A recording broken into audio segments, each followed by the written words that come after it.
So starting the recording. Welcome to, let's see. Gotta get rid of that. Welcome to the All Vendor Conference. We do these 3 times a year, usually in March, July, and November. We'll start by doing introductions, and we'll do internal introductions first, and then I will go through the vendors that have RSVP'd alphabetically, and then if there's anybody left at the end, we'll do introductions there. Feel free, if you have anything going on with your agency, to announce that while we're going through the introductions. We're here to kind of get to know each other, and to help promote each other and different things that you might have going on. So this is a great way to connect and to do that. My name is Chris Sander, and I'm the Contract Unit Supervisor for Human Services. And I'm going to first introduce one of our newer people in the contract unit, although she's not new to our agency. Tiffany Cornell started with us end of August, beginning of September sometime. And she has been with our agency in an administrative role to Jason, our director. And for many of us, she was part of our follow-up to make sure we got our annual reviews done for our employees and that type of stuff. So she was great at reminding us to get all of our work done internally. So she's coming into this role. So I'll have Tiffany just say a quick hi and introduce herself. You're on mute. I'm good at talking without turning my mic on, but anyways, hi, I'm Tiffany, and like Chris said, I'm not new to the county or human services. I've been with human services for 10 years, so pretty familiar with all of our sections, and so that's kind of made training in this new role a little easier, but I'm enjoying it and I'm happy to be here. Thank you. It's kind of nice to put a face with a name, and Tiffany will be taking over a lot of the CLTS stuff that I do for contracting right now and that Sabrina did in the past. So you'll see her name that way. And you're muted, Chris. Am I muted for everybody? No. Okay. Okay. I was like, I'm not, but so anyway, she'll be taking on that role, and then Paul will stay with the CCS stuff working with Sarah. So we kind of separate that in our contract. Still can't hear you, Chris. Others? We can hear you, Chris. Okay. I can hear you, Chris. Yeah, I can hear you too. Okay. Yeah, I'm thinking, Great. Jen, it might be something on your end. Sorry. Great. Okay. Well, technology is our friend today. So anyway, that's just, I wanted to introduce Tiffany, and then if we can have Cindy, if you want to go ahead and introduce yourself. Hi, I'm Cindy Werschke. I am the contract unit clerk, and at this time of year, a lot of you have probably been receiving the contracts for the new year from me. I send those out and you send them back to me and I finalize them in the system. So. And then we have Paul. I'm Paul Menninger. I'm the other contract specialist in human services. Been working a lot with the budget packet, getting ready for 2024. Okay. I just want to call out another new face that we have in our meeting today, and that's Jen Vogt, the one that was telling me she couldn't hear, or I was muted. I don't know if she got that fixed or not. Can you hear me now, Jen? Nope. Okay. Anyway, she is our new financial manager. So she has taken over a role that's been open for quite a while. And since Lene Nicolati moved into finance, and then we did have somebody come in, but can you hear me, Jen? No. Okay. Anyway, so she has some experience with Marquette County, so is coming from there as the fiscal manager. So a great addition also to our staff. So maybe we can go with ISRS internally, that you guys can take turns and introduce. Sure, I can start. I'm Shelly Tollefson. I'm one of the supervisors in the Children's Youth World and the Children's Long-Term Support Waiver Program. I'm Ellen Daubert. I'm also one of the youth supervisors. I work with youth with the CLTS program as well as the CCS program.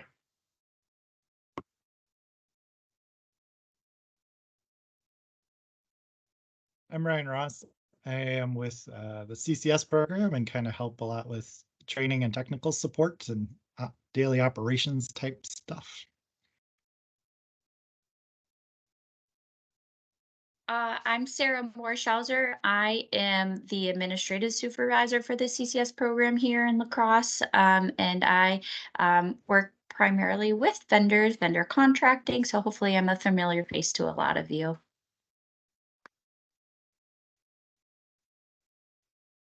Hi, I'm Christy Harold. I'm the quality assurance supervisor. So all of my staff work on all of the vendor billing day in, day out. So Hi, I'm Annalise Trinka. I'm a program specialist, so I do a lot of behind the scenes work on projects related to our vendor network.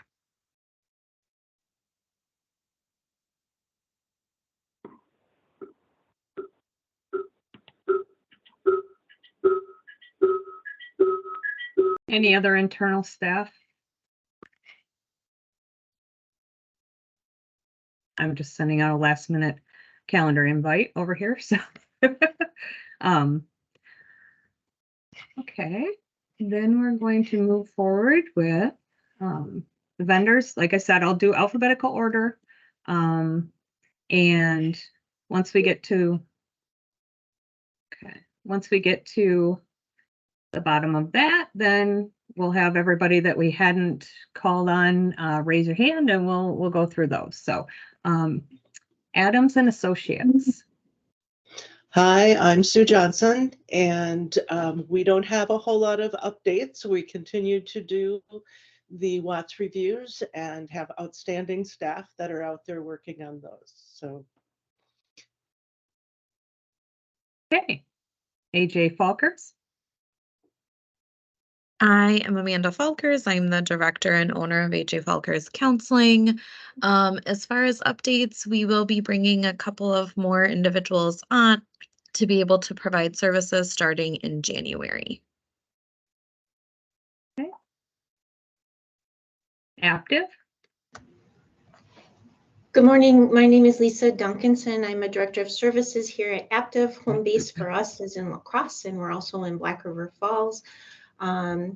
We provide CLTS contracted services to youth. And I'm Kai Hungerl. I'm the youth services manager also at Aptive.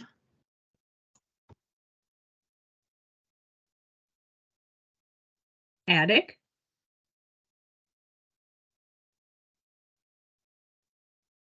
Hi, I'm Carla Campion. I'm the supervisor for Attic. We've been working with the county for quite a while.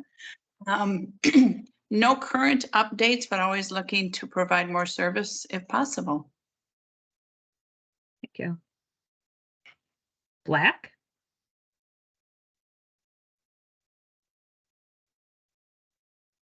Hi, I think I'm the representative here for Black today. I'm Lucretia Rupert. I'm one of the board members. And we will be providing services through the CCS program. Welcome. Brave Spaces. I am Nicole Millerin. I'm one of the co-owners and therapist at Brave Spaces. We do waiver and CCS for kids and adults. I am Cade. I'm also with Brave Spaces.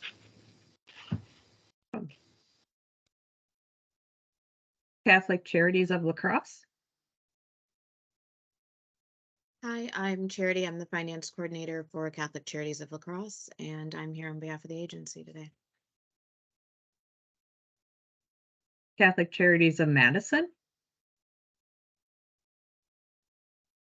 Good morning. I'm Mary Haberman. I'm the director of Five Door Recovery in Madison, which is a program of Catholic Charities of Madison.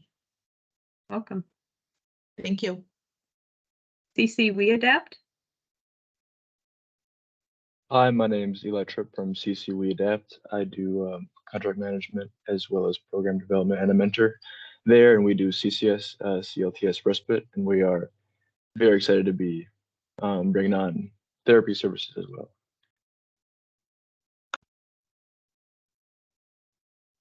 Shalita? Hi, my name is Lisa Cabot, and I'm the Director of Shine Community Services. And we do CLTS and CCS services. Cooley Cap? Hi, this is Amy Felber, CFO at Cooley Cap. Unfortunately, our program director, Becky, couldn't be on today, so I'm here in her place. But we are going to be a new provider, still currently in the process of hiring. Hopefully, we'll have someone on by the end of the year. That's our plan. But we will be providing CCS services as well. Welcome. Create Behavior Solutions? Hi, I'm Jenny Edis-Pirati. I'm the Clinical Director at Create Behavior Solutions. We're a new provider to La Crosse County, but we are in 11 other counties in Wisconsin already. We provide telehealth-only behavior support services to parents and unpaid caregivers, and through the CLTS waiver. Welcome. Deer Path? Hi, I'm Erica with Deer Path Integrated Living. We are residential and we've been providing services, CCS services with La Crosse County for over 8 years now. And we just started providing some community services, wellness management, psychoeducation, med management. And then another announcement is that we received a grant to create a behavioral health training program for residential providers. And so we'll be piloting that in February. Driftless Recovery? My name is Ryan Frank, and I'm working over at Driftless Recovery Services as a mental health and AODA therapist. We've been with the CCS program for a number of years, and we treat a lot of the adults that get referred to us through the CCS program. Welcome. Easter Seals, Southeast Wisconsin?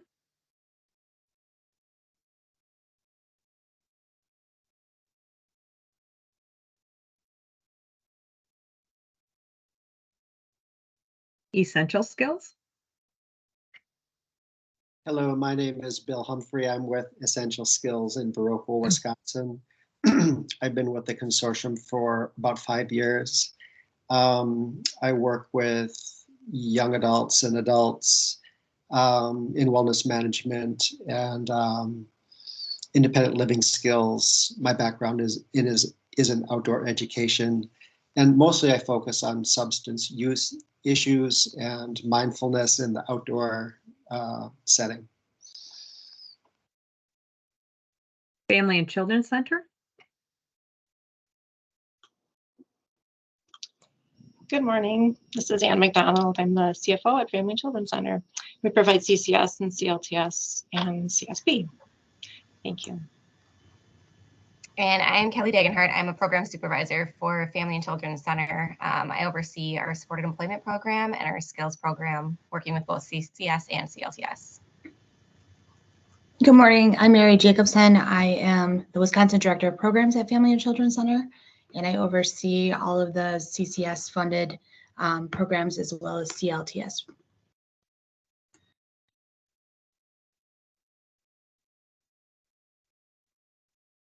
Flying Horse?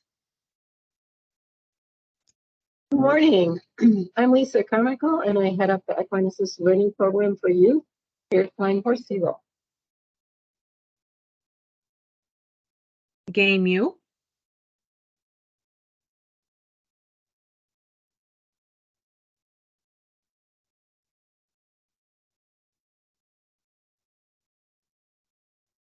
Ignited? Hi, everybody. My name is Adi Jaffe. I am the CEO of Ignited, and we're a new provider for CCS. We provide wellness and recovery support services using telehealth only. Very excited to join, and this will be our first year. welcome. Independent Living Resources.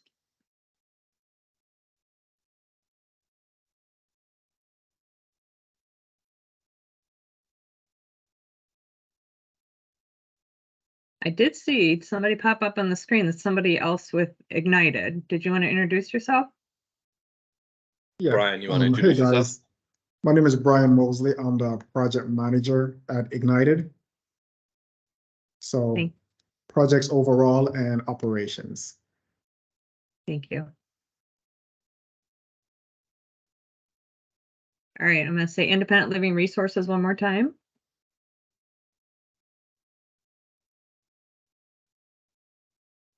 Innovative Services.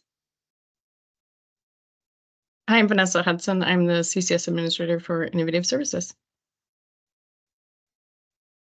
Iris I'm Health. Nicole sorry. Schrader. Oh, sorry. I'm Nicole Schrader. I'm the service coordinator for our adult and youth.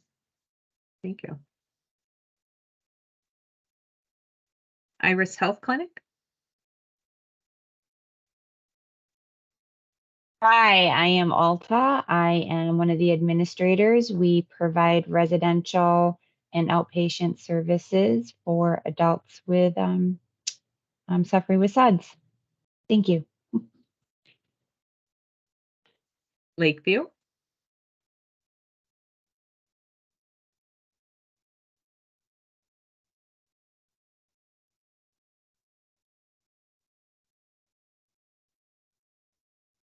Life and Harmony. Hi, my name is Amy Schock, and I'm the CEO and owner of Life and Harmony. And today on the call, we also have Holly Skinner, who's our Director of Operations, and Abby O'Connell, who is our Practice Manager. We are based out of West Salem, and we provide music therapy services with our team of music therapists. We have 7 on our team, and we just hired a new person coming in the new year.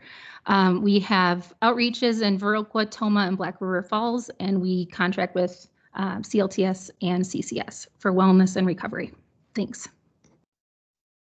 Thank you. Lori Knapp Inc.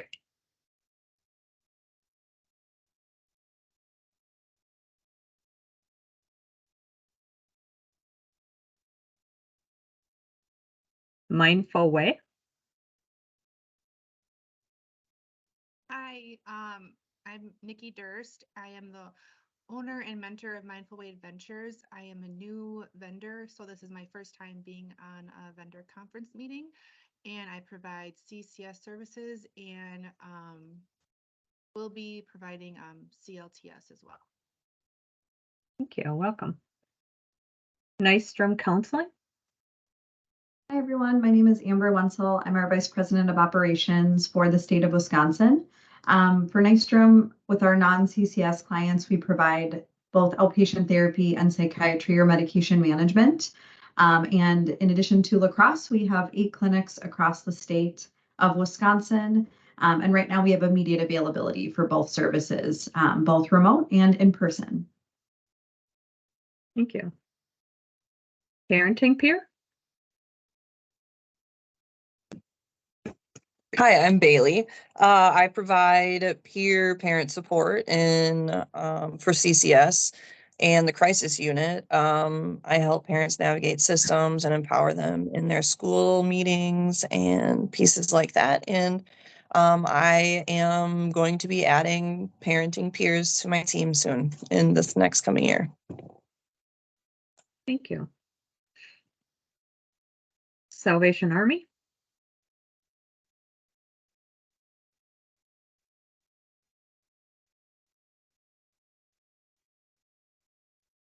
Special Needs Consulting.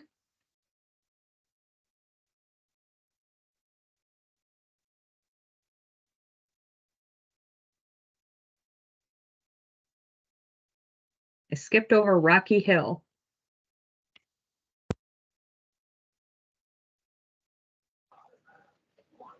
Hi, I am Michelle Utes. I'm a certified parent peer specialist with Rocky Hill Parent Peer Specialists. I've got 4 other providers that work with me in the area. I am in River Falls, but I've got other providers in the La Crosse, well, not really La Crosse, but close enough to La Crosse area, and adding more to our team throughout into next year.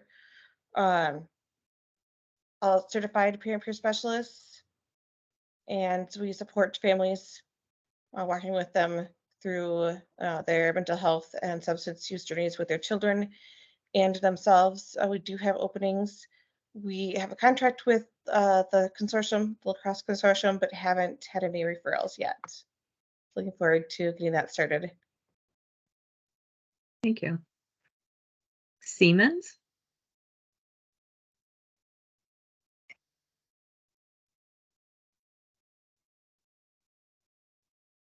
Soaring Skills?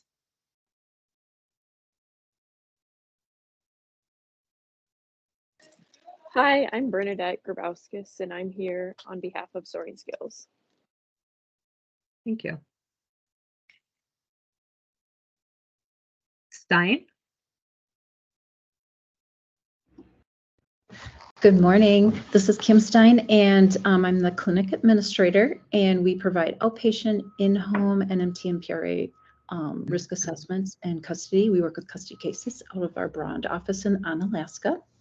I'm Jen Tabiste. I am the Family and Community Service Program Lead. Thank you. Success for Life?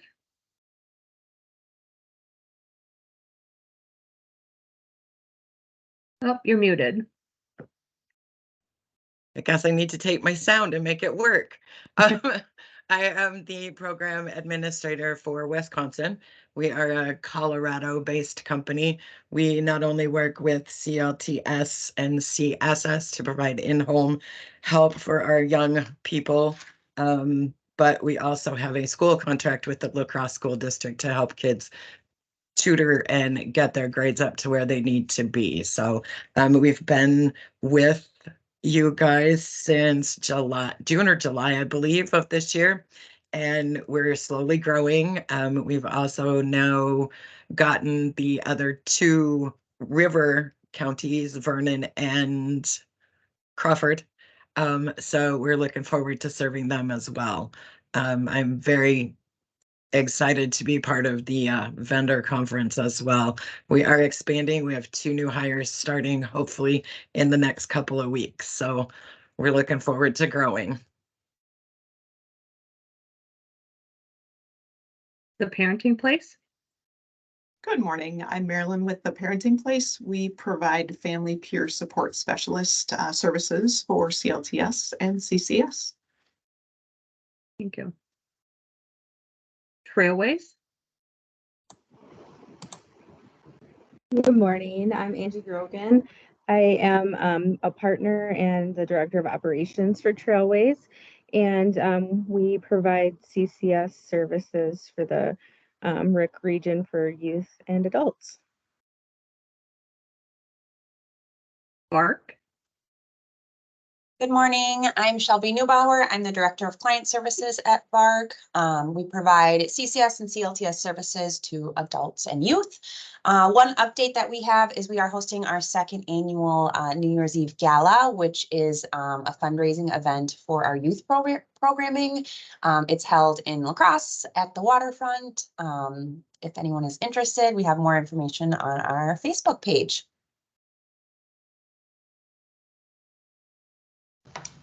And good morning, I'm Liz Filter. I'm the president and CEO of BARC. No other updates except that, as most of you may be aware, we have opened an inclusive childcare center in La Crosse. We opened that in May, and so we are serving kids with and without disabilities in that environment, and that's been going exceedingly well. Thank you. Vernon Memorial? Hi, I'm Ashley Laurquist. I'm the Director of Revenue Cycle at Vernon Memorial in Viroqua, Vernon County. We currently provide CCS services, and we are adding 3 new licensed therapists and another nurse practitioner for behavioral health services this coming fiscal year. Thank you. Wisconsin Family Ties? Hi, I'm Janet Adolphson. We provide CLTS and CCS services through our parent peer specialists, and I handle all the invoicing for those services. And the late ad person first. Hi, I'm Christy Brownwriter from Person First. I'm the co-owner and assistant director. We serve CCS and waiver adults and children, supporting in the community, homes, and schools. And we're also starting a transitional living program. Thank you. Okay, if there's anybody else that hasn't been able to introduce themselves that wants to, there is a hand on the top that says raise. If you could raise your hand, and then I will call on you one at a time just to introduce yourself. Sarah. Hi, everyone. I'm Sarah Kane, Director of Operations at Maida House. We are based in Milwaukee, but partner with a lot of different counties across the state to provide substance use and co-occurring mental health disorder treatment, residential for women. Thank you. Claire. Hi, sorry, I added a little late. I am from Catholic Charities. We do the Live By program. So Renee is also on here, but she's brand new, so she didn't know exactly what to say. But so we have 3 Live Bys. We have 2 in La Crosse. And we are opening Folks Haven, which is going to be our 3rd one. And then we have the one that Renee runs in River Falls. So we do anything from community-based clients to Live By clients, and they just live with us and learn independent living skills as well as wellness management. Thank you. Mark. Hi, Mark Wakefield with Attic Correctional Services. We do the outreach housing program and the transitional age youth program. Thanks. And I have a Renee, but I'm thinking that's the Renee that was mentioned. But if it's not, please introduce yourself, or if you want to jump on and introduce yourself. But my name's Renee, and I'm from Flocks Guardians as program manager. Yeah, it didn't let me put where I'm from in the title, so. No, that's okay. Thank you. Yeah. All right, we did that in a half an hour. Sometimes we go over it, but this is awesome. I just love that we can do this virtually and that so many different vendors can make it to this. When we used to do it in our basement before COVID, there was, of course, parking and all of that, and just taking more time away from your busy schedules to get there and back. So I continue to be amazed at how much this grows, and that we can all get together and introduce new vendors into the community, and it's great.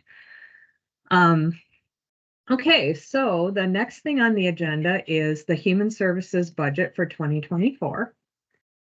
Jason Witt, who is our director, is super busy, and he gave this to the supervisors and managers a few weeks ago. He introduced this to us and asked if I could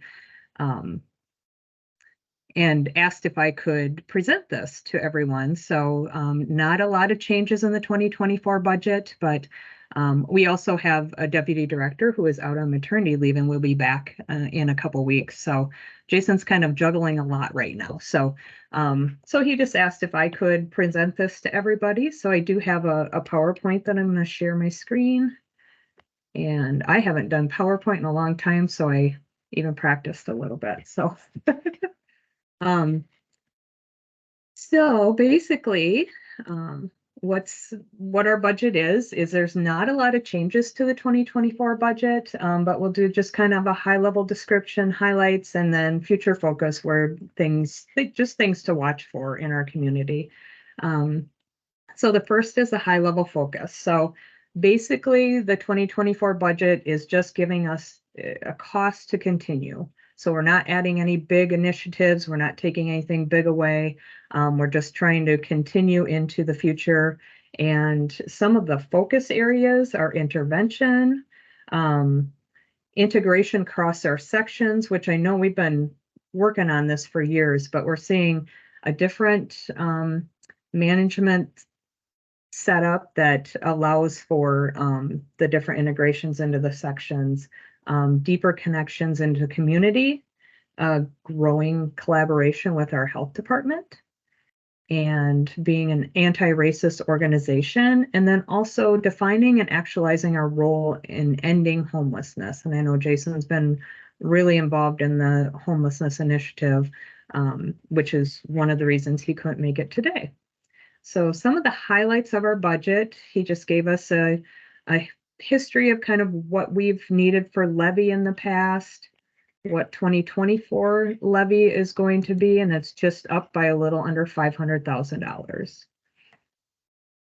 With that levy, there's just a few key drivers to the budget, and the cost of living increase to county employees from 3% is one of the biggest ones. And then also the Birth to Three program is a mandated program that needs to be provided and has been underfunded for years. And so one of the things that we were able to do this year is to fully fund that program and to put more money towards that. So that was a big part of our budget change this year also. And we have some position additions, which many people on this call will be happy to hear that we're going to be able to hire 2 fiscal clerks, and that is mainly going to be for CLTS and CCS programs, just the growth that's been there. I know everybody here pretty much has felt that growth, and we've been able to add some temporary staff this year, but this will be able to support our long-term growth and what we need to provide. So we are adding 2 fiscal clerks. There is an ADRC professional being added to fully utilize some available dollars to work with the community needs related to dementia. And our RAS supervisor, so they're going to have a supervisor to extend coverage into the overnight hours. The system of care social service specialist, we're starting to receive referrals from the police department, not just the schools. And so those referrals, we need to add another social service specialist. And then we are bringing our what used to be community response in-house to work with our LAFC team. We did kind of have some staff working with the community response program in-house and some contracted, but now it will all be that in-house under the one team. Things to watch for. There's 3 things to watch for. So again, like I mentioned, Jason's been very involved in the 5-year homelessness response plan. And so that will be something just to keep an eye on. I think that they will have some sort of a plan in place. Right now they're developing that plan, but by early next year. Future exploration into the Western Region adolescent services. So we're adding that RAS supervisor. This will be part of that.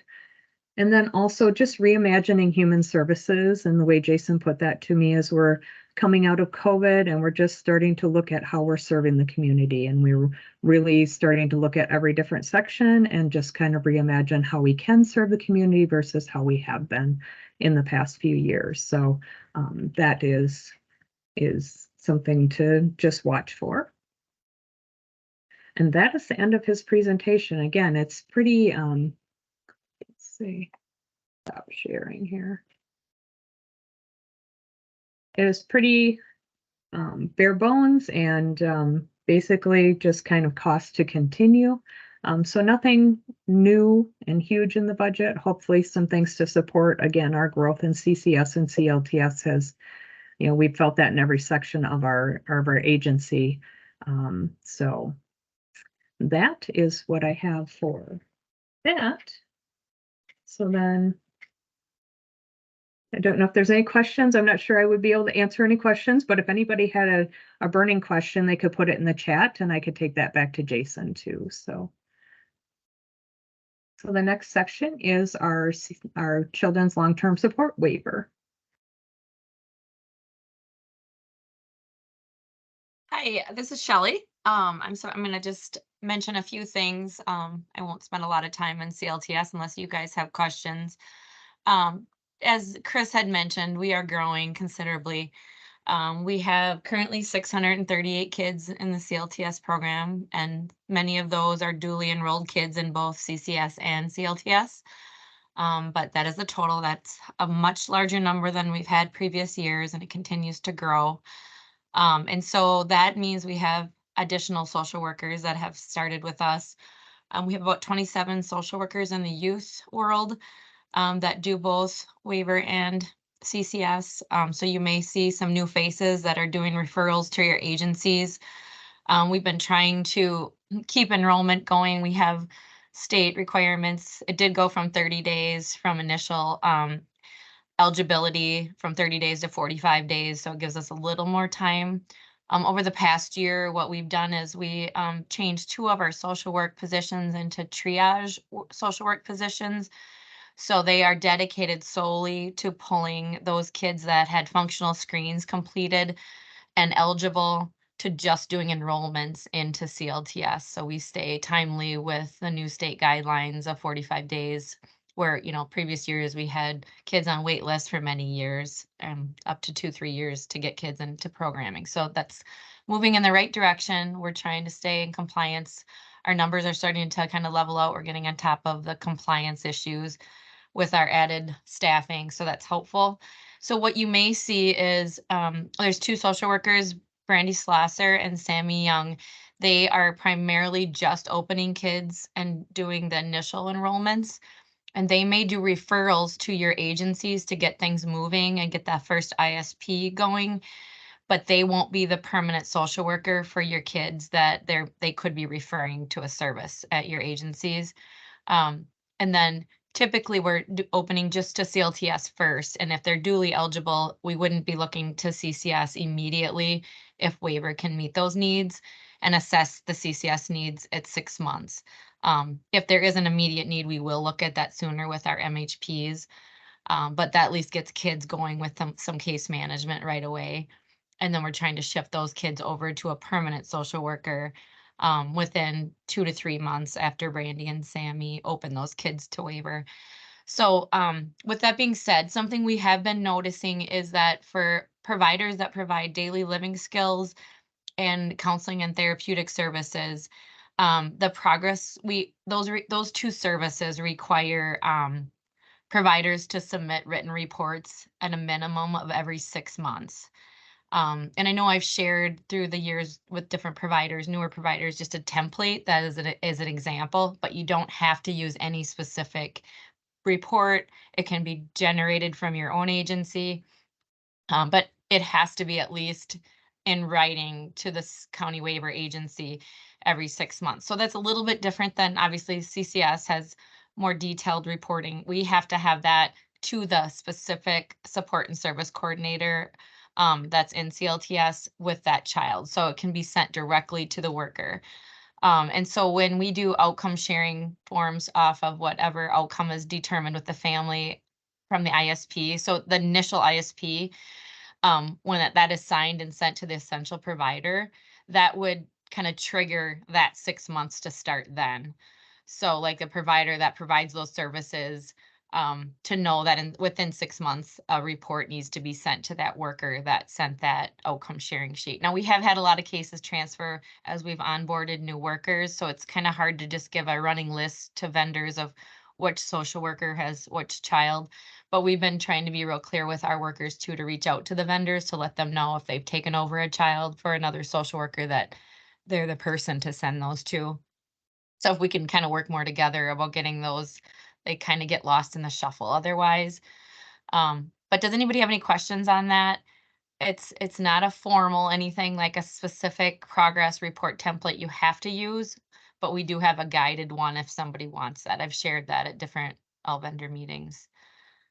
But just let me know, and you can reach out to me specifically if you have questions. Angie and Ellen are both my other supervisors with CLTS, so we'll be happy to help get what you need.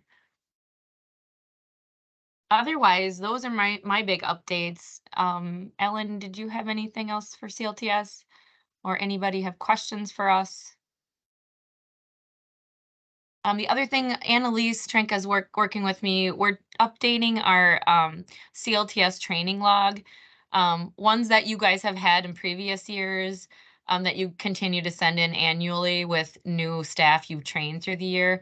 We've updated that. The training manual gets updated all the time with new, I mean, I think we had 4 or 5 updates this year. And so we'll try to keep making sure you have the newest update so that the chapters to the waiver manual align with that training log.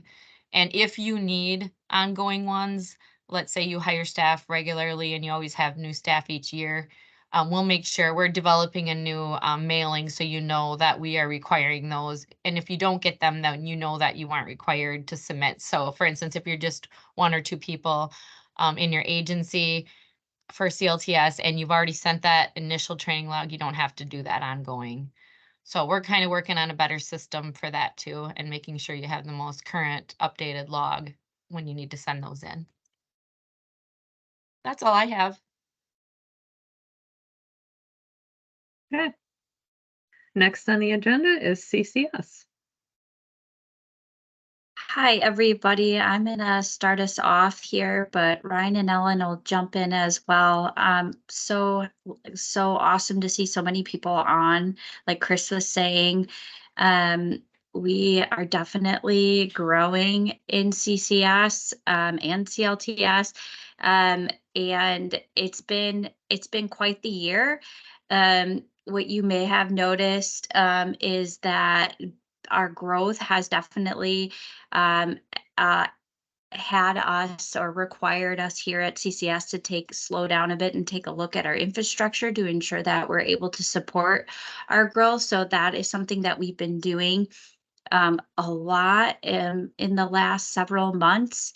And a couple of those things that you may have noticed that has come out of that reassessment of our infrastructure and supporting our vendors more is the provider checklists and those vendor checklists that you may or may not have received from me, just depending on when you've credentialed a provider lately. Our 60-day clean claim requirement that we're really being very strict about. And what else? Our vendor SharePoint site, right, that we've been asking vendors to add up onto, get added to, and Ryan will be expanding on that a little bit later as well. So lots of changes coming to better support the growth that we're enduring, which is wonderful and great, but also trying to keep an eye on the infrastructure of it all, because as we grow, we got to make sure we're able to support all the great stuff that's happening. I will start off with just one reminder. Hopefully this isn't too big of a surprise to anybody, but we're already in November 21st. Next year or next month is going to be the end of 2023. And what does that mean? It means that we're going to need to close our books, get everything sent to MA on our end. So we're going to need vendors this year. The state has asked us to submit our submissions earlier into the state, and so that means we're going to need all of your billing and invoicing documents to us sooner. So that date, those invoices and claims, we need them no later than January 10th of 2024 for all of 2023. If for some reason whatever, there's a situation, please reach out and communicate with myself or the CCS QA team sooner rather than later to communicate if you're having any issues meeting that January 10th deadline. But we're going to hold pretty strict to that if you don't communicate with us ahead of time. Also keep in mind that our 8 hours of continuing education for all current providers, those logs, we'll need those as well by that date.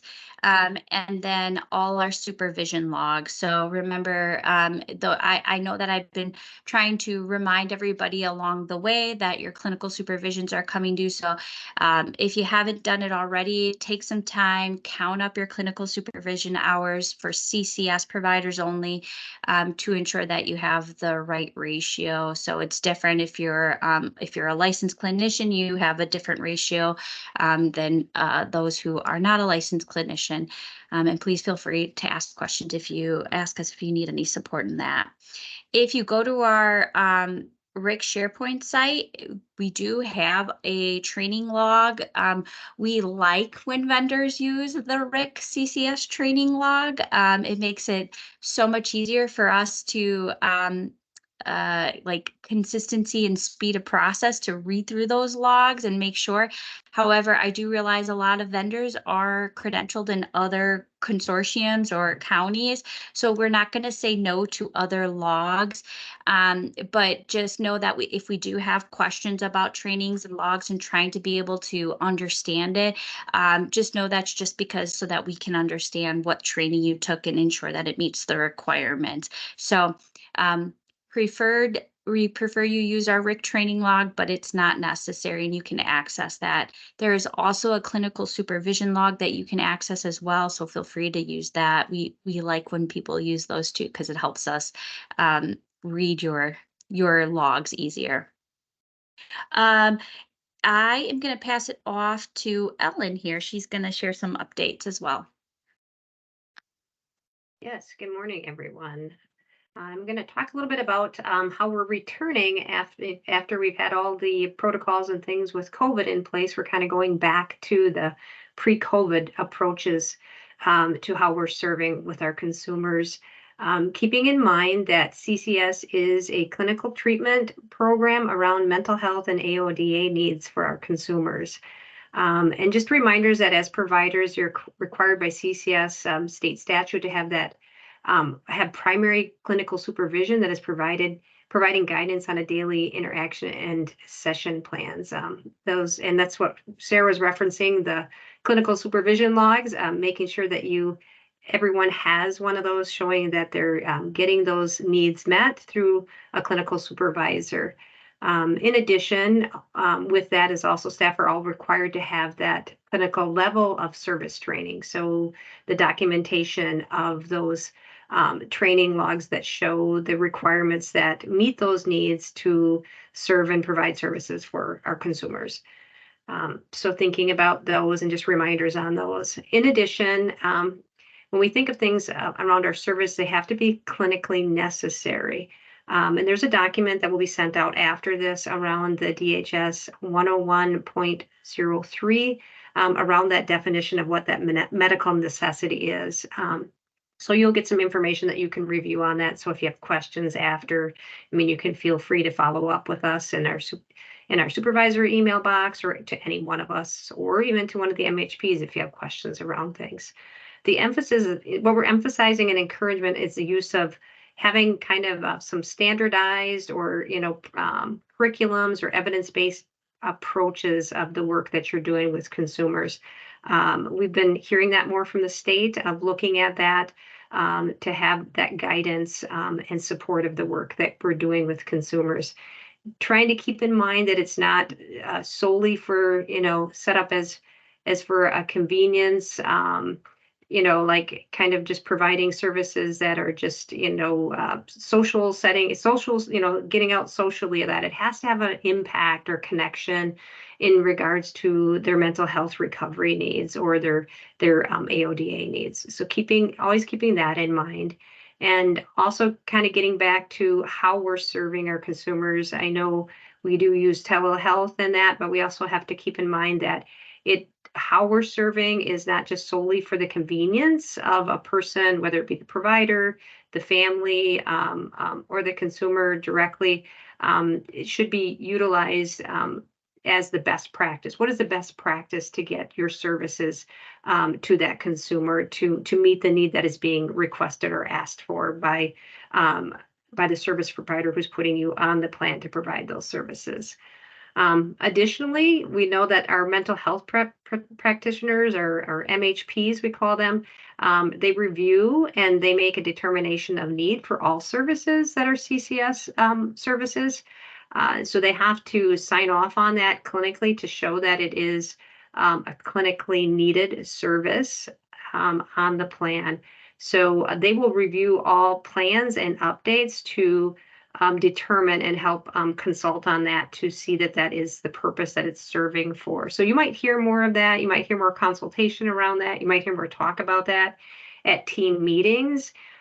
is that, and you'll see that especially around planning meetings, that you might see a mental health practitioner who might be also there kind of like just assessing that out loud to say, hey, where are we at, in this recovery process? Are we needing more of something or less of something based on the clinical recovery piece of the consumer, wherever they're at in that recovery process? So that is where we're at. Like I said, kind of trying to get back to typical practices and looking at that more intentionally as we serve our consumers.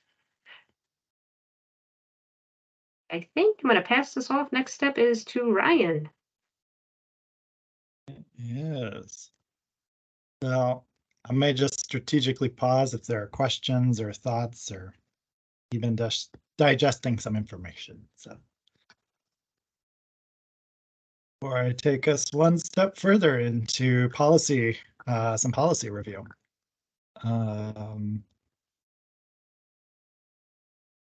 Yeah, so we've had a number of questions come up.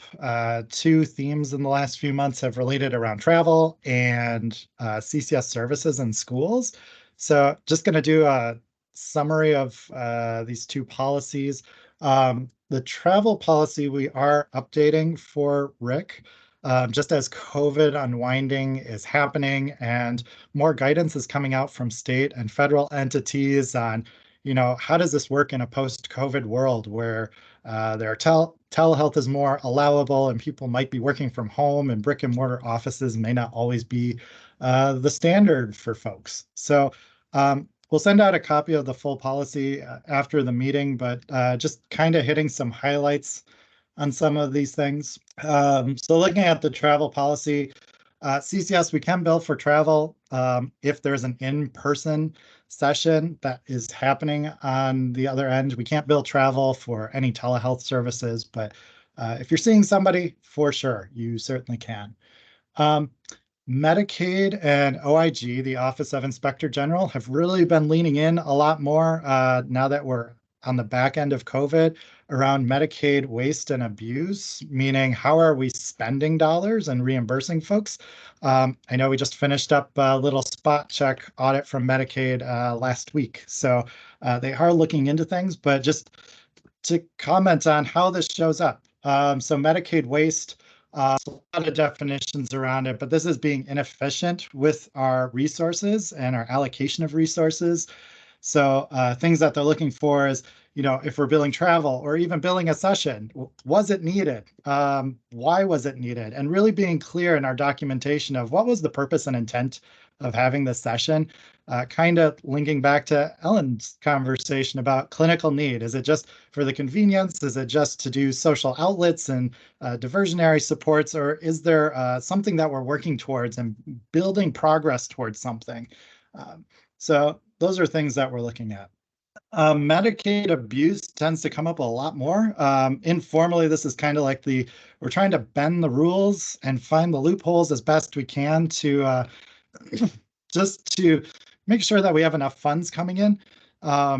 So this too is something that Medicaid has been looking into a little bit more as during COVID, things got a little more lax and relaxed with the rules, but now kind of honing back in.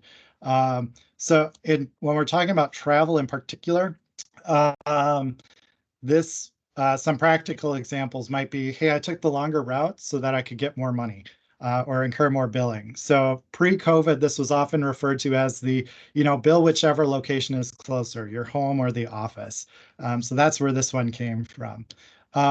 Asking for a different service because it has a higher rate. We really have to justify why we're authorizing the services that we are, including the rates that come with it, and why the rate justifies the need of that service to include travel.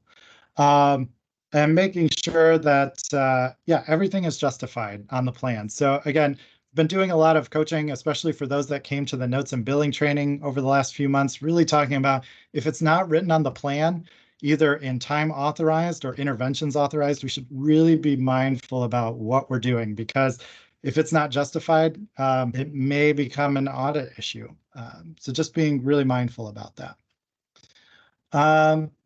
So in post-COVID world, there's a change from office? What counts as an office setting? And a lot of the language has changed at the federal level to talk about regular place of work as opposed to the office.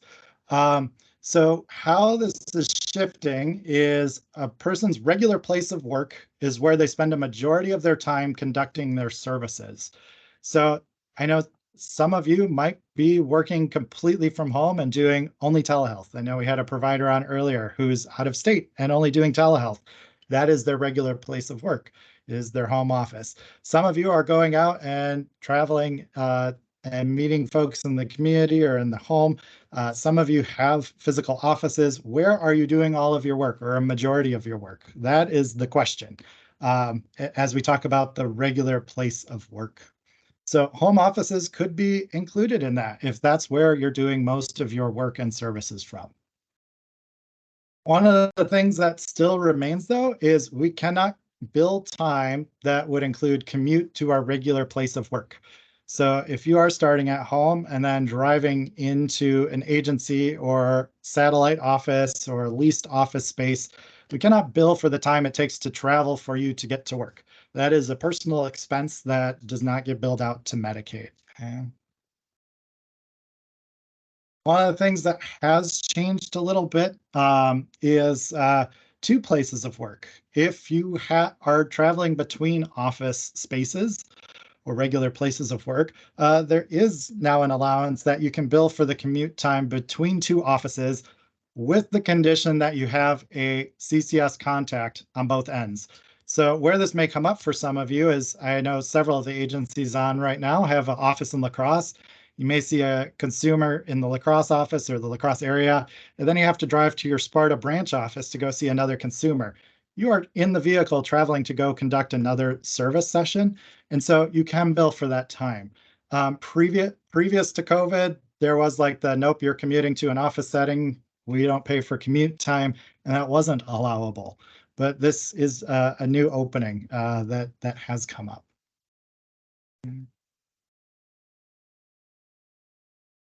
Another thing that has come up in talking about Medicaid stewardship of resources is being fiscally responsible. So in kind of light of, you know, the waste and abuse conversation and talking about cost-effective services, we partnered with, or we reached out to some of our neighboring consortiums just to ask how are we all doing this? And some other counties have been talking about, they have the neighboring county rule, which means as we're looking at how are we authorizing travel and justifying it as being clinically necessary, the general guide for many consortiums is this neighboring county rule. Are you a county that neighbors the consortium? So with that, we've gotten a lot of questions about like, hey, I have a provider who lives on this part of the state. Can we bill travel from there? That would be part of the conversation. And generally the answer might be no then. So this is something we're going to look at implementing, is looking at, you know, who are you traveling from a neighboring county to the consortium? If it's outside of the neighboring counties, it's not a hard no, but it's a conversation about, do we have enough to justify the need to say, hey, Medicaid, we need to pay this provider X amount of time to travel to our consortium in order to provide services. And we have to have a little more conversation and a little more documentation to justify why that service is unique, why it's needed, and why it's warranted for that additional travel time. So that is a general summary. Just gonna pause a moment in case there are questions or wondering. I see there's a hand up somewhere. Like Mary Ann has a hand up. I do. I don't do any services in my home office, but I travel from my home office to whatever the client's address is. So therefore, I don't really have another billing address to bill from. Yeah. So then it sounds like your home office is your primary location. Yes. And that's true for some folks on the call. Like, okay. Yeah, if you're your own person and like a guide for us would be like, what's on the contract when we're contracting with Okay. agencies, kind of what's that address that the contract is associated with. Okay. That's a starting gauge for us internally on the administrative end. Yeah. Okay. All right. Thank you.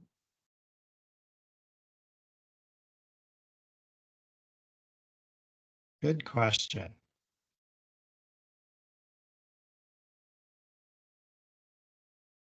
Any others?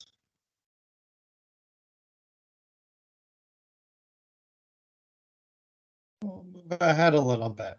So another question we get a lot of is related to how does CCS work with school districts and what can or can't happen in a school setting.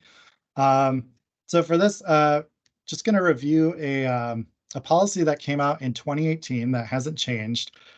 This was a joint guidance that came out from Department of Health Services and Department of Public Instruction. So it went out to school districts and to mental health programs at the same time. And essentially what it says is the state of Wisconsin has a lot of funds that they allocate during their budget cycle. Some of those funds get routed to DPI to provide services to youth who are in schools. And some of those funds get routed to state Medicaid and other programs through DHS to provide services as well. The key is that we cannot pull from two funding streams. So money is going to two systems and we cannot duplicate services. So in short, the general rule is CCS cannot occur during school hours because the school is already receiving state funding to support the needs of students that are in the care of the school system during that school time hour. And it could be considered double dipping that we're pulling state funded resources for CCS services and through DPI. And so just need to be really mindful if we are providing services in school that we have very, very clear documentation and prior approval and a lot of approvals from both the school district and as well as DHS to talk about, hey, we're doing this CCS service in the school and essentially pulling from two funding streams at the same time. Now, there are some general exceptions to this. One of the main ones is psychotherapy services. Because if CCS is open, there is a rule that therapy has to be funded through CCS benefit. There's also an allowance for coordinated team meetings to happen between the school districts and DHS entities because we're trying to figure out what is the plan and how are we not duplicating services or how are we supporting what is happening? What is the school doing and what can the programs do after school to continue on that work and in that partnership? There is also an allowance that I know some of you have contracts with the school. So the school district receives funding and maybe it's not through CCS, but maybe they are contracting with agencies to do the services during the school hours. So I know some agencies, DVR has a contract with some high schools to do some job skill coaching and maybe some resources are funding through there. I know during COVID, there were a lot of mental health grants that went out to school districts and some of the therapy agencies on this call got involved in that and were doing therapy services through school-based funding, not necessarily through CCS. So there are possibilities that some of our network might be in schools, but it may not be funded through CCS.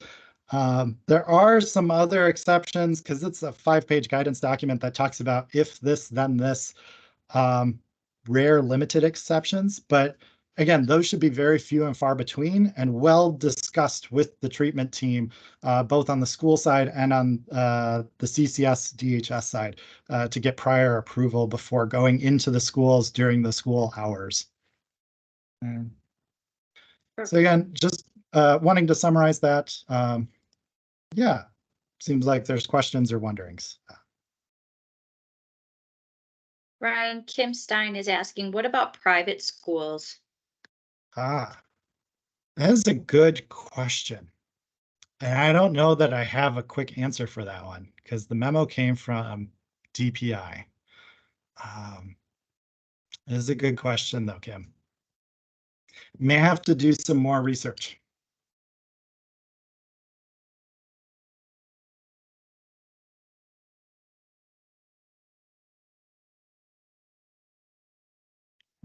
So if a If a s- facilitator and MHP approve us to be in the school during a study hall, is that okay?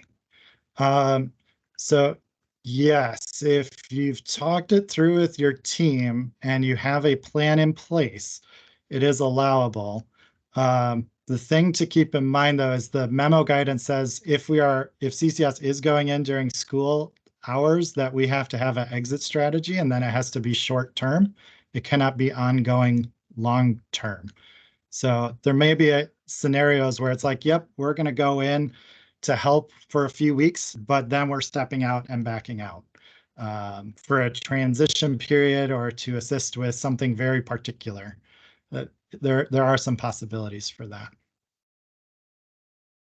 I also want to jump in. It doesn't matter if it's a study hall, if it's math class, if it's lunch, if it's anything. If the student is at school from 7:30 until, I don't know what time does school go to these days, 3 o'clock, the school is responsible for that child no matter what the class is. So just keeping that in mind, I wanted to emphasize it doesn't matter that it's a study hall or a class. It's still the responsibility of the school, because that is when that school has taken responsibility of that child. Yes.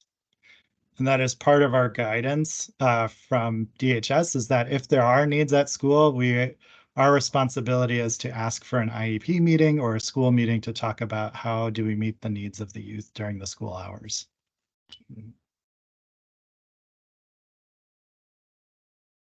So again, if the facilitator and MHP in that scenario you brought up, Brittany, have gone through all those steps and had the IEP meetings and had the conversations and it got the approval, then there's a possibility.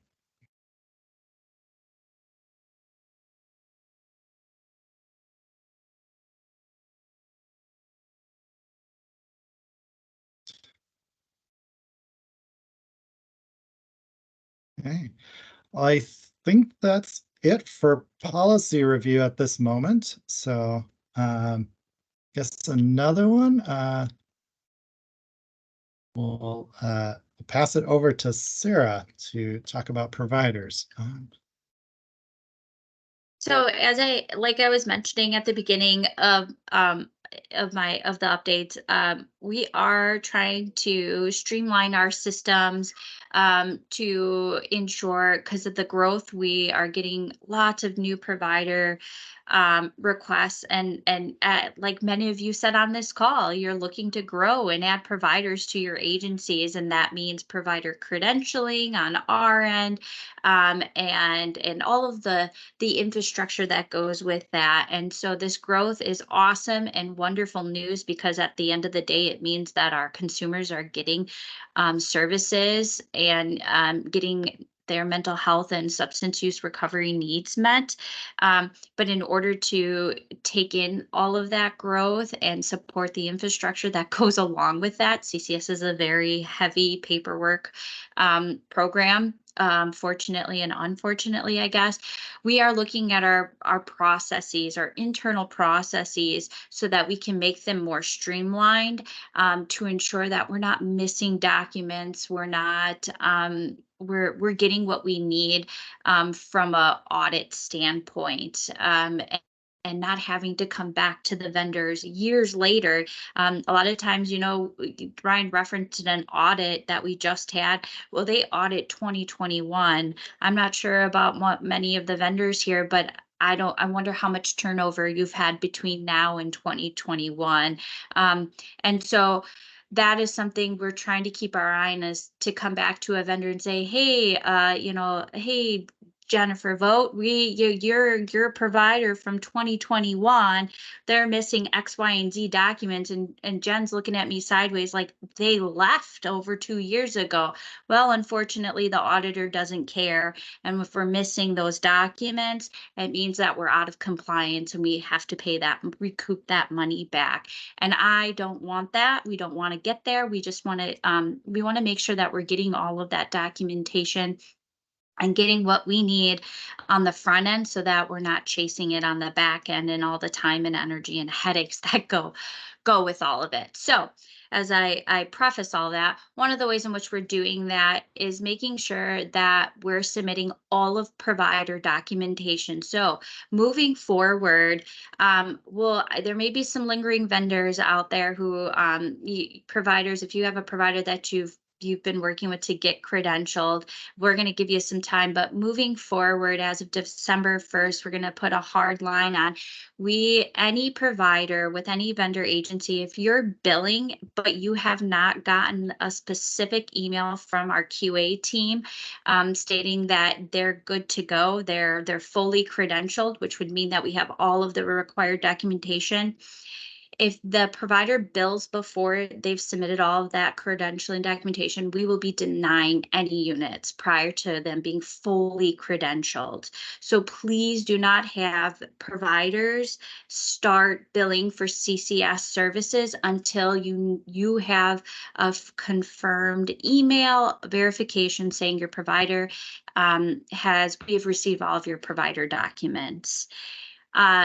I have created a provider checklist, and I know that our QA team will send that out for reference as vendors are adding new providers. You may access that checklist to the SharePoint site. If you don't have access to SharePoint site, please email ccssupervisors@lacrossecounty.org to get that to get access to it. But we have that document for you, and it's a checklist that it's meant to help aid any provider through the process of ensuring that they've got all of their documents in. And again, what's happening now is that our QA team, a lot of times, a lot of instances what's happening is our QA team will get your invoices that you submit every month, and they'll notice, oh, Chris Sanders, she's not credentialed yet with this vendor agency. They must be a new provider. And then they send the email to that vendor to say, hey, Chris billed for this month, but we don't have any of her documents. Could you please send it? And then what happens is our QA team is spending a lot of time chasing those documents, ensuring those documents, moving forward. And all the while we could be audited, or we could be asked to show proof, or we could miss something along the way because we're trying to chase these documents, and it just gets really messy in the shuffle of things. So in order to systemize, ensure that we're getting everything, and really just make it straightforward for all, because we're getting about, I would say, I calculate we're getting about 9 to 12 new provider requests a month. It gets pretty messy. And those are the ones we know. So if we can make sure that we're doing that on the front end, that would be very much appreciated moving forward. So, and then also with that, any provider credentialing, one of the things that we have to make sure too is that background checks for all providers must come from a Department of Justice website. So in the state of Wisconsin, it's super easy. I have a link to it on that provider checklist I referenced through the DOJ. You select, you want a caregiver background check, you fill out the information. It gives you $10, and then you get a PDF copy of both your criminal background check and your caregiver check. In other states, it can be a little bit complicated, and it can be different, and it costs different amounts of money. So I've been working with one particular vendor. California is a closed record state. It's going to take a little bit more time and energy to get those records, but you have to make sure you're going through a DOJ process to get those background checks. Otherwise, we're not able to accept it. I will also say, I think of another vendor who's on the call too, third-party background check entities.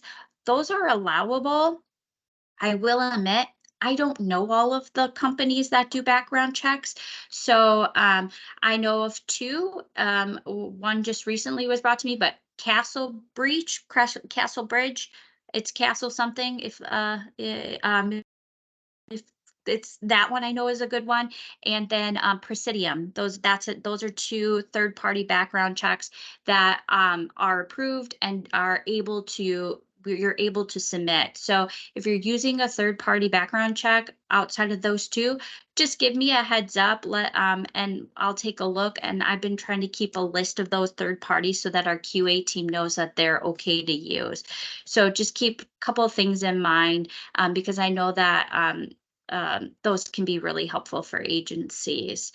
Background checks, also, along with background checks, you need to complete that bid as well. The what is it? The background check informed disclosure consent form. So that also is considered part of the process of the background check. But I think that was all. Also keep in mind too, as we continue to grow and develop and grow our infrastructure to support you, we will hopefully very soon at some point be transitioning this so that you guys, all vendors, will have access to a SharePoint site, and they'll be able to slowly start updating that. But I'm going to let Ryan kind of share the plans and the phased rollout for that, because this is part of that process of getting our infrastructure set up for the growth that we're seeing and hopefully anticipating. Before I fully dive into SharePoint, I do want to, there was a question in the chat of, with those provider documents, does the orientation log have to be in order to start billing? The answer to that is no, because to the point, you have 90 days from the day you start CCS to complete that orientation log. But at day 90, if that orientation log is not in, then billing goes on hold. So that will still be a thing. And if we've had this in the past too, if a staff leaves within that first 90 days, like they start and realize this is not the job for them, we still have to turn in a partially completed orientation log, because we have had auditors ask for that. They said, hey, this provider billed for 2 months. They should have at least 2/3 of a orientation checklist completed. So what did they do while they were billing for services? So, but yes, when we're talking about the provider documents, we're talking about the background checks, 2 reference letters or 2 reference checks, degrees and credentials, perhaps the rehabilitation worker log, and there's something else that I'm forgetting. But well, because there's a lot to keep track of, there is a checklist, and we will share here about SharePoint, how we're going to start opening this up to help us all keep track of this stuff. So let's see, I'm going to screen share again because a lot of visuals here coming up next. But vendor SharePoint. So this was a project that we've been working on for a while, and we're ready to start phase 2.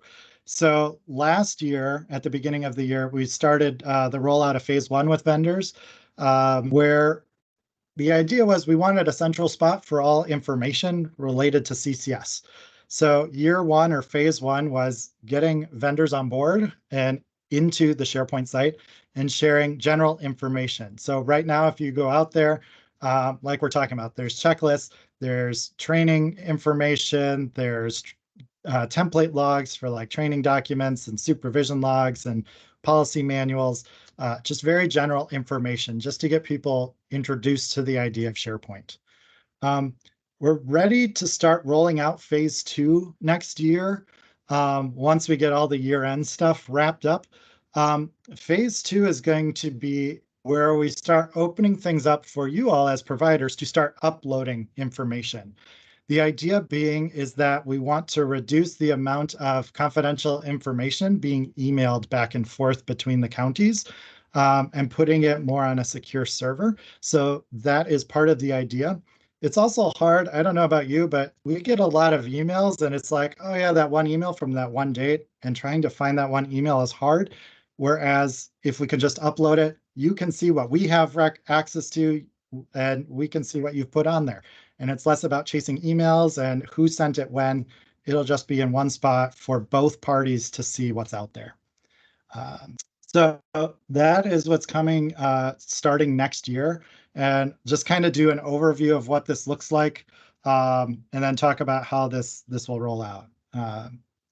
But the next phase is going to have 3 areas that agencies will be able to upload information. And we're going to have it set up in 3 different areas. So there's going to be agency general information. So this is going to be opportunities for you all to upload stuff. What is the most recent referral form? Hey, we're having an event next month. Like, here's a staff contact list or a staff directory of our folks, so social workers can have access to it.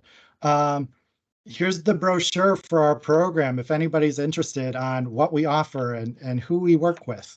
So that information will be available for you all to upload so that our social workers can see it. Agency contracting information. There's going to be a protected section where we'll work with you to figure out who is going to have security access on your side to see this stuff. But talking about what would you send to contracting to get your agency up and going? This could be state licenses for your agency, insurance documents that we need proof of, W-9 tax forms, civil right compliance items. When Chris emails about the audits, the DHS audits coming in, this is going to be the spot where we can share it so we can see, everybody on both ends can see, hey, has it been added? Has it been uploaded? Who can all see it? And again, we'll talk about security will be, we will work with you in this rollout. We'll work with one agency at a time to figure out who is going to have security access to this. So it won't be everybody. It'll just be whoever you decide on your agency level gets to have access to this. On our end, it's going to be the same people. So for contracting documents, it's going to be the contracting team and the administrative team. So when Sarah's walking you through the, hey, let's get you on board as a new provider, she can see that, oh, hey, I see you uploaded your stuff. The third area is going to be staff and personnel documents. So when we're talking about like, hey, is your provider credentialed? Is your new staff member got all their stuff in? Again, you're going to decide who on your end, who has access to upload that information. But then our QA and contracting and administrative team is going to see it on our end, much like if you were to email it in. But this is going to be a spot where you're going to add background checks, reference letters, the training logs, the supervision logs. So again, there's less communication or less emails about, hey, did you get my thing? If it's on the network, then we know that it's there and it's been uploaded. So let me quick do what this would look like. So just as like a quick walkthrough visual of how this will look. Right now, if you go out to the SharePoint site, this is what it looks like. So as we were talking about earlier, if you're looking for like training logs, supervision logs, provider checklists, all that are in the program documents and templates folder. You can find all those forms there. But what we will be building are these agency pages. And as we get you added into this area of SharePoint, you will gain access to it. If you are all to click on it today, it will say you don't have access because we don't have you set up. We don't know who's supposed to get access to this yet. What it will look like is as we add vendors in, you will get a new tab. All of these are bogus. I just threw some names in so you can kind of get an idea of what it will look like. But each one of you will have an agency site dedicated to you. And again, you will get to control and tell us who gets access to your page. If we don't know, then they don't get access. So what I do have set up is this Acme Skills Training Agency for demonstration purposes. When we get in, we'll have your lead contact person at your agency. Hey, so if we need to reach out to Acme Skills Agency and say, hey, we have a question, who is it that we're reaching out to? And right now, I have myself in there. So if contracting needs to get a hold of you or admin needs to get a hold of somebody, it's like, who's our point of contact to say, hey, we have a question about something at your agency. When we roll this out, you will have 3 options here, general information, contract documents, and staff documents. Again, general information is very general information about your agency. We'll give access to our social workers to be able to view this. So whatever you put out here, these will be things like your referral forms, overviews of program brochures or program information. We have an event coming up and we want to share with the county teams, hey, here's our event, come learn about it.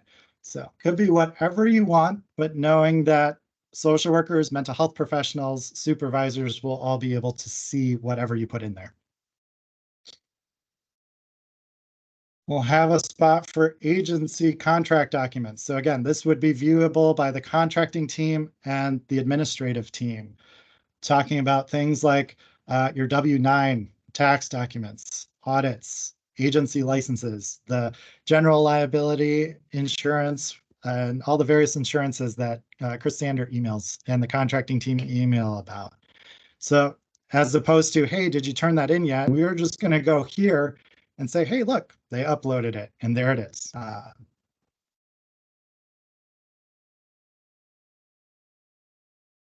The last one that we'll be building together is the staff documents, where you'll have a folder for each of your staff. We're going to indicate when did they start. To the point right now, we're going to be sending that email like Sarah talked about. Eventually, as we get you up and going, we're going to have QA or somebody on our end talk about, yep, they're good to go. Nope, we're missing stuff. Hey, they're good, but we're in that 90-day orientation phase. So it's conditional right now. Like at 90 days from this date, we need to see your completed orientation log. Otherwise, it switches to a no. And now this person is not eligible to bill and certified for CCS. But within each staff folder will be all the stuff that you'll be adding in there. And again, just to help us keep track, it's like we can quickly look like, do we have the background checks? Do we have a copy of your degree? Do we have 2 reference letters? Do we have supervision logs turned in and training logs? So again, just for us to communicate in different ways, so that you can see what we have on record, we can see what you've put on record, and then hopefully just trying to reduce some of the emails back and forth, the communication or miscommunication that has happened is the hope. So how are we going to do this? Very slowly, because it is a very big undertaking and there are a lot of you. So we have just shy of 90 agencies and about 600 providers registered between all of your agencies. So we have to get about 600 people's stuff moved over. It's going to take some time. And we want to make sure that we are working with you to make sure who is the right people to have access to these different areas, because it is protected information. So we're going to be working a few agencies a month, trying to get this moving on. But to start off with, as we're walking through this and you're feeling like, oh, this sounds interesting, how can I get started? Give us an email. We'll get you on the early transition list. We don't have it set up yet. If you're feeling kind of nervous about this, that's okay. We are going to be working on some training and support to you and your teams as well on how this works. Once you get used to it, it's not, it looks like a lot, but once we get everything moved over, it's a lot of just drag and drop type stuff. If you can add an attachment to an email, you can upload something to SharePoint. So, but yeah, so once we get stuff closed out for 2023, which typically happens around March-ish, we'll start to look to move towards this phase 2 and starting to identify agencies to start working towards getting this going, and keep working until we get everybody on the network. So again, to Sarah's point, if you don't have access to SharePoint at this time, please email the ccsoups@lacrossecounty.org so we can start getting you set up. I know there's about 6 people we had some weird wonky issues with that we had to do some IT delving into just to make sure that everything worked out. But for the most part, it seems like we've got many of you, if not all of you, up and going on that site now at this point. So.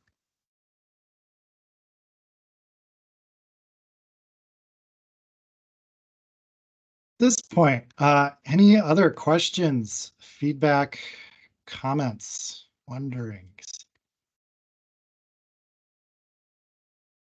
Brittany at Stein is wondering, can multiple people be a part of this account?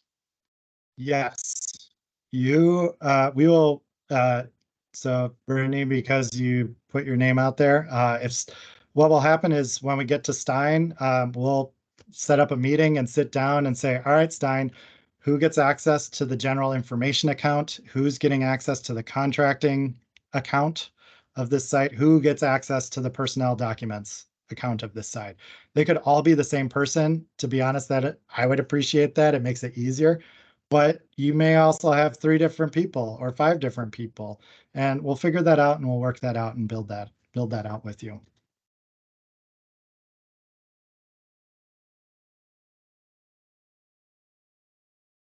All right, Bill, I see your virtual hand is raised. Yes, thank you. Ryan, it seems awesome and complicated, and I was wondering if at some point in the new year, could we have a training focusing on this, walking us through some of these menus and portals to submit documents and that kind of thing? Absolutely. So that is part of the rollout let's say we did Stein and essential skills in April. So part of that would be first, who gets access to what? And then it would be sitting down and training you to say, all right, let's walk through, how do you put stuff on the contracting folder? How do you put stuff on the staff document folder? How do you put stuff in the general information folder? So yes, that would be part of the rollout when we're working with your teams. When you've identified who are the people on your side, we will do some training to support you with that. And I don't know if you're like me, you go to a training, you're like, yeah, that makes sense. And then 2 months later, you're like, I completely forgot. We're gonna have some like technical support set up too. So thank you.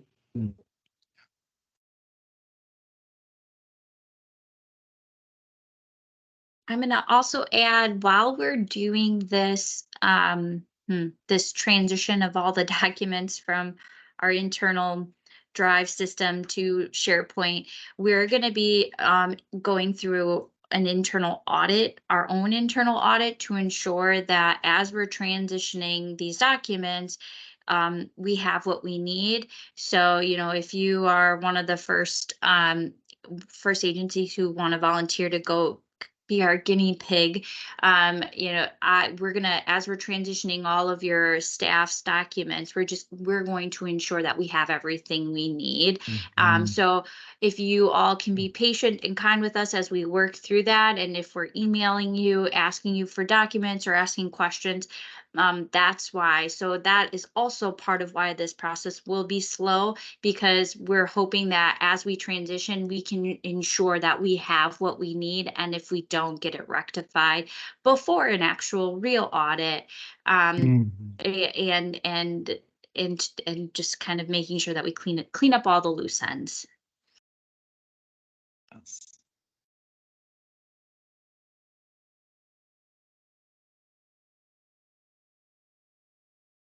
And then another point with that SharePoint site too, know that when an invite to the vendor SharePoint site comes to you, you do have to activate that link within a time period, or that link will expire. That has been a few of the frustrations with some of you, that when I've been meeting you, are like, every time I click on it, it won't let me work. And then we thought it was just not working, but found out that it was just because the link expired. So please note that when you do, if you're not on the SharePoint site and you get an invitation, I believe you do have to click that link, within 48 hours? I think we extended it now to 60 days. Because that was happening with some people. So we worked with IT to get it extended a little bit longer, but yes. Okay, much longer this time.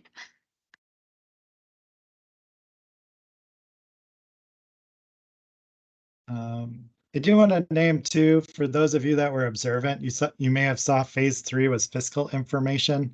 That there was also a to be determined on phase 3 that is part of the plan, but we're also trying to explore different options for fiscal processing of how notes and billing claims get submitted. So that you can know, again, kind of with that same idea, where's my invoice at? Kind of like when I order a pizza from Domino's, like, where's my order at? Is it in the oven? Is it on its way out? We're looking at different options. So, yeah.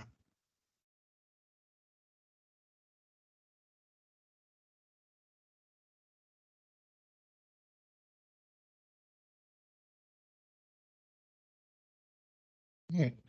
Well, a lot of information from the CCS side. But that wraps up what we had from our leadership side.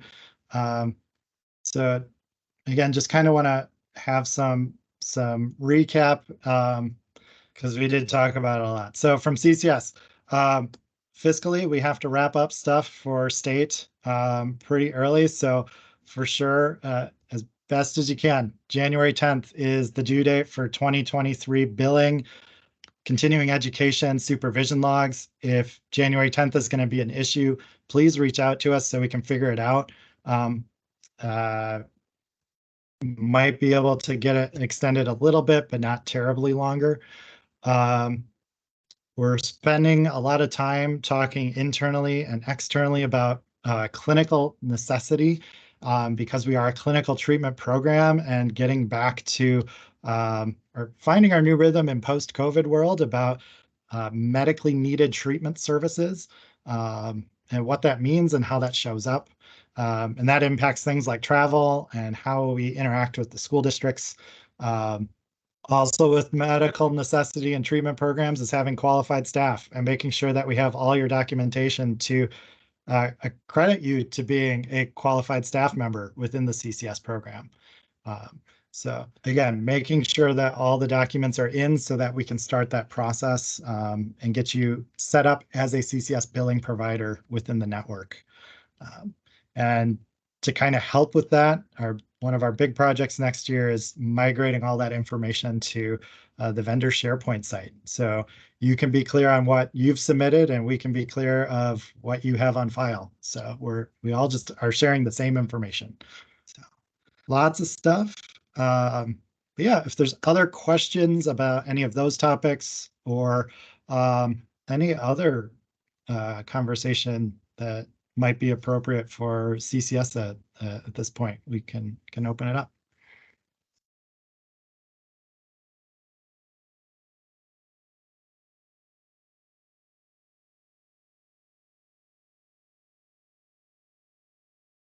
I did have a question, Ryan, just briefly, and maybe this is more appropriate for the team meetings, but if I'm writing a report and I want to use that language to demonstrate that the session meets a clinically needed service, would that be appropriate for me to put in the narrative under the vendor's point of view? Like we did, we addressed 3 issues, these are clinically necessary because of something that's in the treatment objectives. And like identify that like by 1, 2, and 3. Is that appropriate? You certainly could. Yeah, you could do that. I think at a more basic level, it could just be if it's on the service plan, if it's on an approved CCS service plan, then it's already been clinically justified. So if your note can directly link back to language in the service plan, that's a way too. I know some agencies just kind of copy language from the service plan to say, hey, we tackled this intervention item, bullet point item today from the approved CCS service plan. That way you don't have to justify the medical need, but it's already linked to something that's been justified. But I also know there are some agencies that do what you're talking about. Like today, this was needed because of these reasons, and spelling it out and demonstrating that. Thank you. Yeah.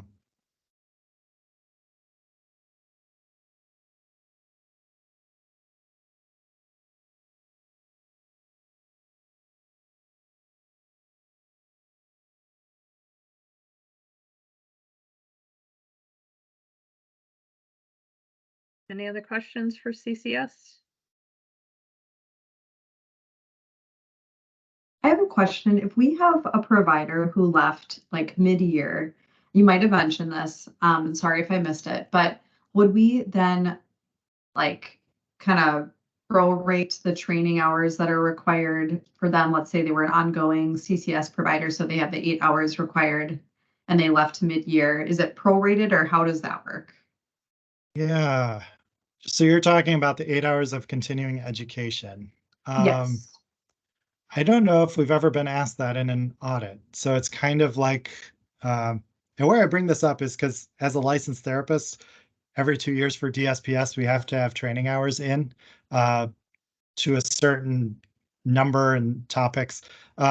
But I know there's a lot of therapists, including myself, who wait till December to get a lot of those trainings in. So it's based in the year, not necessarily like throughout the year. It's less stressful if you do it throughout the year, but yeah.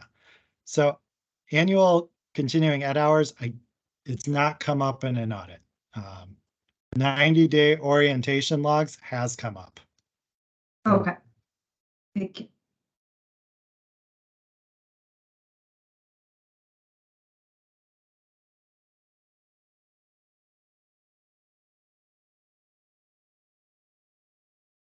Anything else for CCS?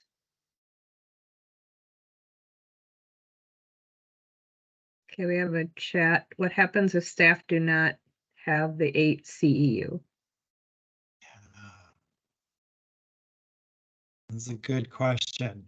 Technically, they would be out of compliance with CCS, and because by statute, they need to have 8 hours of continuing education. It doesn't have to be CEUs. I know if you're in the field, there's difference between continuing ed units and continuing ed hours. It's just the requirement for continuing ed is training relevant to mental health or substance use in the work that you do. So that could be a staff in-service training, that could be going to a formal conference or doing an online curriculum or a college class. It could be a lot of different things. But if they are out of compliance, it becomes an audit risk with state program and with Medicaid. So. And if we're audited and we're found to be out of compliance for that particular provider, the auditor can come back and say, well, any services billed by this provider, which amounts to this amount of money, must be recouped. Has it happened? Ryan has said no, but could it happen? Most certainly, because state statute requires that annual 8 hour of training. So we're, like you said, we're running the risk of being out of compliance. And at the end of the day, if we're asked to recoup that money because a provider doesn't have that annual training log, we will have to come back to the vendor and ask you as the vendor for that provider to say, hey, this is what we have to recoup from you guys as the vendor. Again, we hope we don't want to do that. In fact, it's miserable to have to do that. I really don't want to do that, which is again why we're moving to this SharePoint site, why we're doing these internal audits along the way as we move it, so that we can audit ourselves before the big auditor comes and then it comes down to money, and we can work with you along the way to try to figure out, well, during that year, did you have an in-service? Did you do this? We are willing to work with you to ensure that we don't have to go there, but we need to know ahead of time, and communication along the way.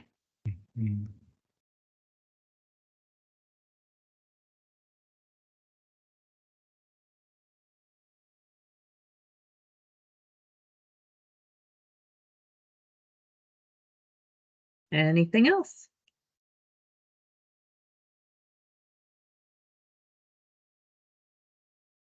Might be saying this, Chris, but everything that we referenced today, at least from the CCS side, will be on we'll put on our SharePoint site and we can email out.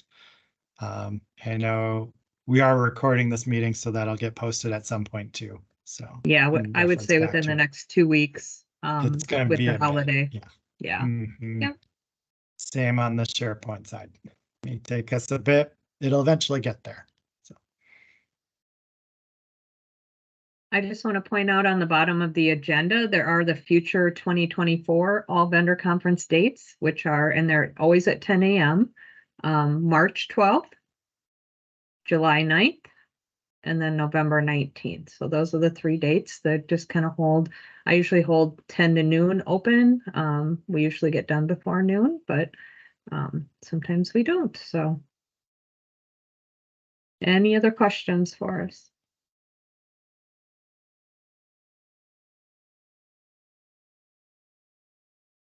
All right. Well, I hope everybody has a happy Thanksgiving and gets a little time off and enjoy your family and friends, and we'll see you in March. Thank you. Thank you. Thank you.